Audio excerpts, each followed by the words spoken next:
So this is us here in the United States, and this is what's going to happen to the virus if we don't do anything. It'll start out with a few cases, then we get on the steep part of the curve, and then it peaks, and then naturally the virus has a tendency to come down. So we are right over here in Colorado, where the cases have started to pick up, but we're not in the steep part yet. So what we really want to try to do, and I'm going to model this in a blue over here, is to change the course of this curve. So since we're here right now, what we would like to see instead is for this to happen. And this can happen with something called social distancing. So let's talk a little bit about social distancing.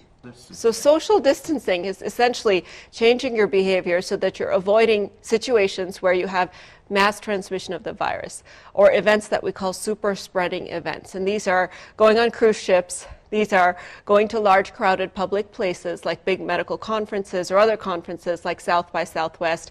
This is going to large sporting events. It's starting to change your behavior so that we never really get to the steep part of the curve. And this right here, I would say, is our window.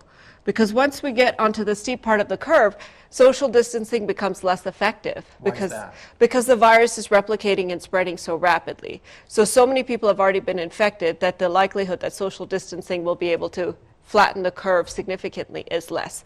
You could still probably get some flattening, but it won't happen to the extent that it would if we started to change some of our behaviors now. So what's really nice about this, when I saw this graph, what struck me was that my behavior actually changes the way the virus behaves. So if I continue to do what I'm doing, and nobody does anything different, nobody washes their hands, people continue to interact with each other closely, the virus is going to take its course.